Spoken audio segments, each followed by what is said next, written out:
হে everyone, কেমন আছেন সবাই? এক লোক রাস্তার পাশ দিয়ে যাচ্ছিল এবং দেখতে পেল একটা হাতি বাঁধা আছে ওই রাস্তার উপরে। এবং হাতিটার পায়ের একটা দড়িটা খুবই চিকন।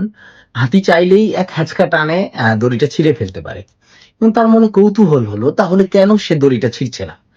তখন সে সেইখানে যে হাতি প্রশিক্ষক থাকে, হাতি ট্রেনার, তাকে ডাকলো এবং ডেকে বলল যে হাতি এখানে যে বেঁধে রেখেছেন, যে দড়িটা দিয়ে আপনি বেঁধে রেখেছেন, এই দড়িটা তো খুব চিকন, সে চাইলেই তো এক হাঁচকা টানে সে ছিঁড়ে ফেলতে পারে। তখন ওই লোকটি কি বলল জানেন? ওই লোকটি বলল, এই হাতিটা যখন ছোট ছিল তখন আমরা তাকে ধরে নিয়ে আসি এবং যে দড়িটা দিয়ে বাঁধা আছে এই দড়ি দিয়েই আমরা তাকে বেঁধেছিলাম।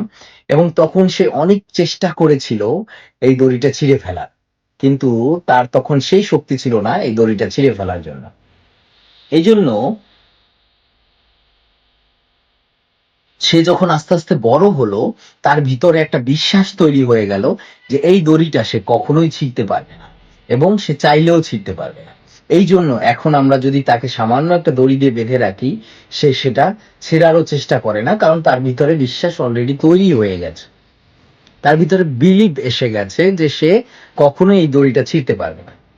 আমাদের জীবনেও আমরা যখন মাঝে মাঝে হেরে যাই, যখন পিছনে পড়ে যাই, তখন আমাদের ভিতরে একটা বিশ্বাস তৈরি হয়ে যায় যে আমার দ্বারা কিছু হবে, আমি আর কখনো কিছু করতে পারবো না। একটিবার দড়িটি ছিঁড়ে দেখুন, হয়তো আপনি বহু দূর যেতে পারবেন। সবাইকে শুভরাত্রি। ভালো থাকবেন, সুস্থ থাকবেন, সুন্দর ঘুম হোক এবং সুন্দর একটি সকালের অপেক্ষায় আমরা থাকি। টাটা।